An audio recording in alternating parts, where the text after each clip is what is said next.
Everyone said e-commerce would kill retail. Well, here we are, 2025, and the exact opposite is happening. Brick and mortar isn't just surviving, it's evolving into one of the most important part of the retail real estate ecosystem. In this video, I'm gonna touch on why e-commerce didn't kill retail and why it killed weak retail. We're gonna touch on stronger tenants equals smarter centers, especially post-COVID. Talk about the experience and service-based retail, which has become really e-commerce resistance, which nobody predicted. We're going to talk about the rise of hybrid retail and really what that means. Why e-commerce didn't kill retail, it just killed weak retail. These were, think, legacy formats that were already broken. Department stores and malls, these are the headlines. They were overbuilt. These were in the 70s and the 80s and the 90s. This was the place to be. In retail was enclosed malls, but it really relied on big box anchors, outdated anchors. They didn't adapt. These retailers had heavy debt. They did not pivot when the internet came to life. So they have no e-commerce strategy. Think Sears, JCPenney, Macy's has survived in a similar situation, been selling real estate off to pay off bad debt. And, retailers that sales were already declining. E-commerce really just sped up the extinction. These were dinosaurs. Old companies, massive boats, which took a long time for them to fail, but they eventually were not able to pivot, were not able to adapt. And therefore, when the internet came about, the Amazons of the world came about, things were easy to buy online, the same stuff that they were selling, right? It sped up their extinction. One of the darlings of retail real estate are strip centers. Think neighborhood, retail, stores, drive-in retail, dry cleaners, nail salons, service-based tenants. These are local neighborhood retail, really survive. And it's because of the convenience. Going to the mall was quite an expedition on some level, right? You would go and you're at the park and you're there for hours. It's an experience and that was important. Some of those are still thriving, but they are the outdoors and,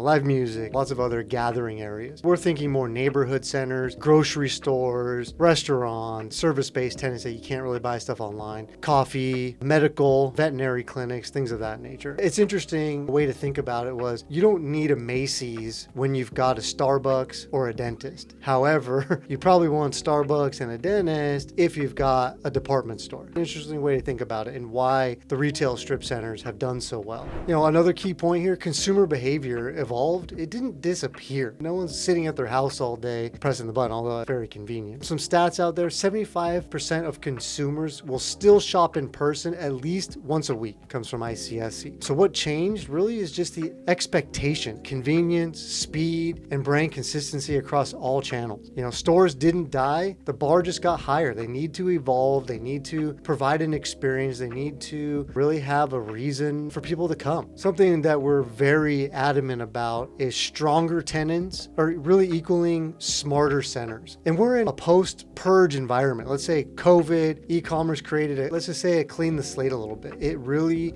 forced things to change. Technology accelerated. Retailers that were already kind of hanging on by a thread, had high leverage, high debt, they folded. So the ones that remain were efficient, they were focused, they were multi-channel capable, meaning they've got the physical location, they've got the e-commerce platform, you can buy online, you can still come into the store, you could do to-go orders in restaurants, but still come in and sit. And we're looking at as the worst have left the market. Now there's still some of that going on and the headlines are still out there, but the best stayed and the best got better. So today's tenant demand is really service-based. Let's see, what are the top leasing categories of 2024 and into 2025 here? Medical, think urgent cares, think dental offices. I'll even put the pets into that. Think veterinary clinics, can't do that online. Anything food and beverage. Bars, kind of a resurgence of the speakeasy field, super cool, but that's an experience. You go out, you go on a date there. It's fun. Food and beverage, sit-down restaurants have really come back post-COVID. Sales have been increasing. If they're good, should probably have some sort of to-go menu. They've got some sort of delivery. That's the hybrid model, right? They got both. They've got multi-channel ways of doing that. Fitness came back with a vengeance. Yoga studios, Pilates, big gyms are taking up massive space. Private gyms are taking up retail space, even small industrial space. And then you've got education. You've got tutoring and daycares. Those have come back too. Again, another thing you can't do online. So these are businesses that thrive because of the in-person in-person demand. And so retail centers in our eyes have really become operator first. Landlords should really be thinking more like business managers, not just rent collectors. We need to be focused, and I've said this before, is it's really a part art, part science. We can look at spreadsheets all day and look at financials and underwriting and what are rents going to do and what can we buy the property for. And those are just best guesses, to a couple decimal places if we're lucky. But focusing on the art, and that's that tenant synergy, that's traffic flow, that's curb appeal. From the landlord's point of view, we're not just providing a space, we're curating a community. And that's where older mom and pop operators, just hands off,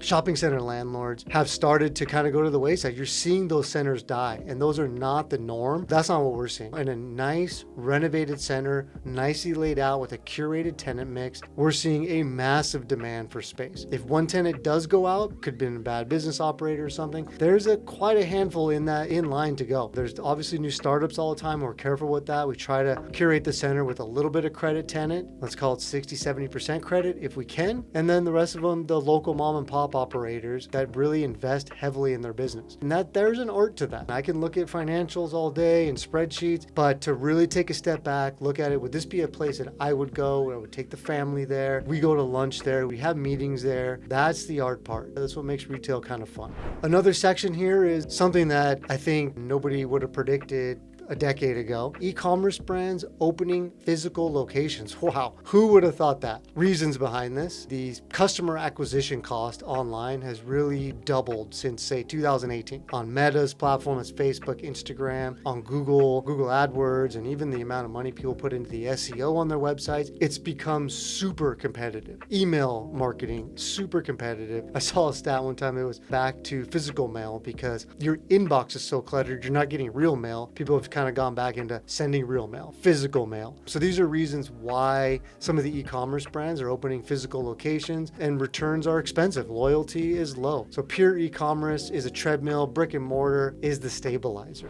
Some of these big direct-to-consumer brands that need a physical presence or have realized they need a physical presence. Warby Parker, online presence, now over 200 plus stores. You have brands like Glossier, you have Allbirds, Everlane, Casper. You can order mattresses online. Customers want to see, they want to touch, they want to feel. Those big brands just all opened retail locations post-pandemic. Amazon now leases grocery stores, bookstores, distribution-connected retail, last mile, Amazon Go. These are the same companies that a decade ago were supposed to kill retail, and now they're leasing it. Interesting concept on that. What they're really focused on, again, is that multi-channel, the omni-channel shoppers. Customers that interact in the store and spend online. The e-commerce brands have really realized that stores equal trust. It helps with local fulfillment, kind of that last mile, and it helps with showrooming. We have retailers in our centers that is literally just a showroom to come, maybe even pick up merchandise that they did buy online, so they can stock some there, gives that customer interaction feel. If it's something kind of custom, they can come in and maybe try it on, make some alterations there, go back, instead of getting it to your house and doing the measurements,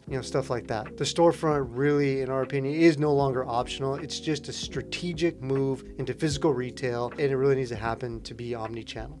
Something that we're very adamant about and try to focus in our centers is that experience and that service retail that we've really seen as e-com resistance coming out of the pandemic. You just can't digitize human services. Try getting a haircut or a massage or Invisalign on Amazon. It's not a service they offer. These services and tenants have proven to be e-commerce proof by nature. And so it requires hands-on, it requires a chair, it requires a room. It's safe from e-commerce. Really, the food to us, we really try to stack a lot of food tenants into our space. It's tough, especially Southern California and places where parking is an issue. There's also heavy mechanical and heavy utility infrastructure that is required before a restaurant. Grease interceptors, they require more electrical. We're really trying to curate that. People are coming, they're hanging out outside, they're having a cup of coffee, they're having business meetings, they're getting lunch, they're just wanting to come out and hang out in the centers, and we've provided a curated kind of community that can allow that to happen. And these service-based retailers, once they're in that community, community, they are typically there for quite a while. I mean, you might even notice that you've seen the same restaurant or the same insurance company or the same kind of brick and mortar location be there for 10, 15, maybe even 20 years. I know a place where I grew up, there's a sub sandwich shop down the street. It's been there for 25 years. I worked there in high school. These people have great retention. And because of that, we like to call them kind of a sticky tenant. Once the community is aware of them and they make it past that first couple of years, what does that mean up front? A lot of times they'll spend more on the build out. And so that means that they're more heavily invested in the success of this business, therefore spend more money on rent. They have location dependent business models. They stay longer. You know, these people will sign 10-year leases, a couple 5-year options, meaning they could be there for 20 years before they even have to negotiate a renewal or re-up the lease or maybe think about looking for a new location. Once they're in there, they're in there. And they don't want to just rent a space. Like, they are actually invested in this stuff.